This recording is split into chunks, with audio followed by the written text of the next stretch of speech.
Hi, this is Paul Grantham here from SDS Seminars, having a conversation today with Dr. Fiona Kennedy, who will be providing the 2-day mindfulness module in the SDS Seminars BPS approved certificate in third wave CBT. Welcome, Dr. Kennedy. How are you today? Hello, I'm very well, thank you. Great to be talking to you. Great. I know that we're on a phone line here from France, but you're sounding clear, which is great. I just really wanted to have a chat with you today about really what this mindfulness training is going to be about, and just to get you to take us through some of the components of it. So I just really want to start off first of all with a pretty basic question, really, which is what mindfulness actually is, because undoubtedly people have come across it, heard it, and may even be practicing it, but definitions I think are quite important. So how would you define mindfulness? Yes, actually you say it's a simple question, but it's quite a tricky one, and sometimes I like to dip out of that by saying it's easier to show it than to say exactly what it is, but I'll have a go, Paul. Okay. I would say it's not about clearing your mind, it's not about relaxation, it's about staying in the present moment with willingness, with awareness, suspending any faculty of judgment which you might like to label things with as good or bad, and accepting what you find in that moment. Right. So, I mean, that's interesting what you say about it not being a relaxation technique, because I do think that some people tend to assume it is. Does that mean that people don't become more relaxed with this? Some people do, and some people sometimes do and sometimes don't. Right. I think the problem is we all want to be relaxed, and it's one of the mindfulness tasks maybe to suspend that effort to feel better. Right. Okay. So it's, if I've got this right, it's a state of being that is related to the present. Is that a fair description? It may be a state of being. I think actually it's quite active a lot of the time. Right. One has to practice and one has to make an effort to remain in the present. So obviously minds do wander off like chattering monkeys into jungles, and the task, I guess, is to notice that, and when you notice that you're no longer in the present moment, is to let go of where you've gone to and bring your mind back to the focus that you've chosen. Right. So this sounds very much like a skill that has to be learned. Is that fair to say? Yes, we sometimes call it the mindfulness muscle. So, if you want to build up your muscles in the gym, you need to practice regularly. You need to have a sort of training program, and then the more you do it, the easier it will get, and the stronger that muscle will be, and the more able you'll be to use it when you need it. Okay, and this concept of mindfulness appears to be central to a number of approaches. Can you just say a little bit more about where it's being used and with the type of problems it's being used with, and also maybe a little bit as well about, I suppose, putting it bluntly, what it actually does for people? Well, obviously originally it comes out of Zen Buddhism, and I guess it's the Zen Buddhist equivalent of prayer. And what you said about the state of being, I guess you might find also, say, in Christian prayer. So there is an element of an attitude of mind. It was brought to the West, actually probably firstly into business really, by John Kabat-Zinn and his mindfulness-based stress reduction programs. And Mark Williams is a big name, obviously, in mindfulness, with a CBT approach.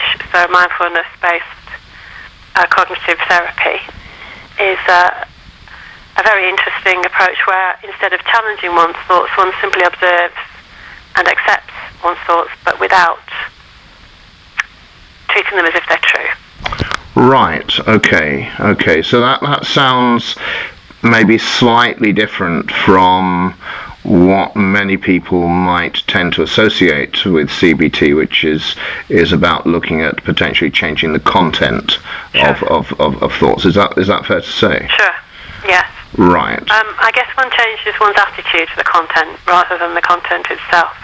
Right. Okay. So, again, if this has been used with a wide range of problems, is that fair to say? I mean, maybe you could give us some examples of the types of problems it's been used with. I can. Before I do, just a couple of other approaches. So, one of them would be the ACT, acceptance and commitment therapy take on mindfulness. Oh, right. Okay. Where again, the idea is to defuse from thoughts. Not buy into thoughts and be overwhelmed by them, and not fight them either. And another approach is the DBT approach, the dialectical behaviour therapy approach, where again mindfulness is used in many ways, both as a skill to help manage oneself and as a way of accepting one's client if you're the therapist. So I just wanted to mention those two. In terms of problems that it could be used with, I guess the current state of play is that research on mindfulness is fairly well in its infancy. And there are not a lot of really good, say, randomly controlled trials about it. But it seems to be very effective with a number of things, with pain, with rumination, with anxiety, with depression, with self-harm, impulsive, compulsive behaviours. So there isn't much that it isn't recommended for. Right. There are a couple of voices saying, be careful, maybe it's not for everybody. But those arguments aren't very well developed. They tend to focus around, if, for example, you're psychologically vulnerable, maybe you're susceptible to psychotic thinking, and you try to practice mindfulness, you may find that that interacts with your psychosis in an unhelpful way. On the other hand, there's lots of new work going on with mindfulness for psychosis. Paul Chadwick would be one name, Eric Morris would be another, and it's proving very effective. You know, the idea being to observe one's experience of voices and to observe one's delusional thoughts without actually treating them as if they're real or as if they're true. Right. Okay. I mean, that's very interesting. I mean, I guess that there always needs to be some care given, particularly when working with extreme experiences. Yeah. In terms of your own experience of this, how did you discover mindfulness? How did you come across it? So I came across it through DBT originally, through dialectical behaviour therapy. So I was working in an inpatient setting at the time, and there were lots and lots of people in the wards, known as revolving door patients, who never seemed to get adequate treatment, who had a lot of impulsive behaviours like self-harm, drug use, relationship difficulties. And I was seeking a treatment for them, which is how I found DBT as an effective treatment. And mindfulness was a big component of that. And I started using that in my own life and exploring it. And I still think I'm on a journey, really. I don't think there may ever be an end to that kind of journey. So when you say that you explore it in your own life, can you say a little bit more about what that means in practice? I mean, from the sound of it, you practice mindfulness yourself. Is that fair to say? Yes. So I started by doing 10-minute sitting in the morning and the evening, and then half an hour, and then so I did that for a year or two. I also practice yoga, which is a really good way to be mindful. And then when I started discovering ACT and the way mindfulness is used there, in a business context, for example, it's quite difficult to persuade executives to sit quietly for 10 minutes. But there are other techniques, such as soles of the feet, where one just, checks where the soles of one's feet are, or checks what one's breath is doing at the time, which are associated with mindfulness practice and can take you instantly into the moment and just focus you and ground you in what you're doing at the time. So I do a lot of that now. I try to bring that attitude into what I'm doing. So for example, even talking to you, my mind could wander off. It could wonder about what I'm going to have for tea, or whether I'm doing okay in this task. And if I notice that, I can bring it back to just focusing on speaking to you. And that's a very helpful thing for me to do.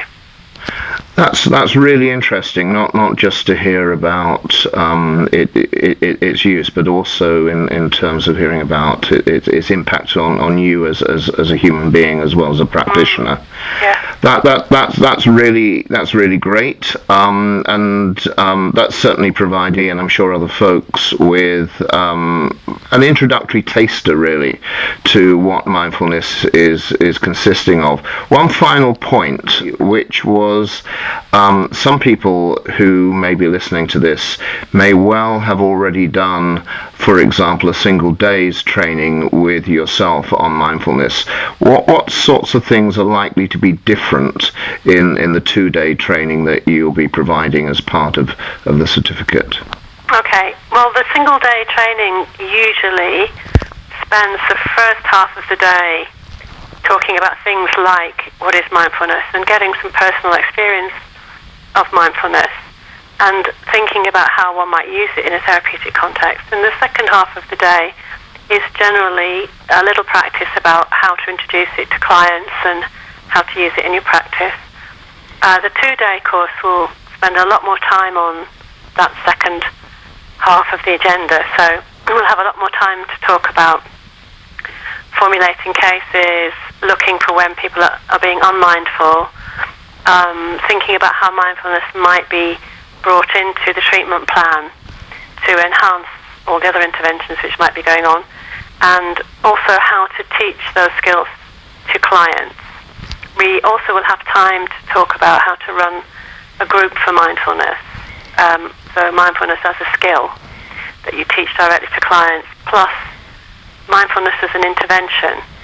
The other element of both days, in both courses, I guess, is how to have a mindfulness stance yourself when you're working with your client. So about suspending judgment, about being aware of the pressure to come up with solutions and leaving that be, and just allowing your whole attention to be on the client in front of you and being open and willing and able to experience what they're telling you and what they're communicating with you.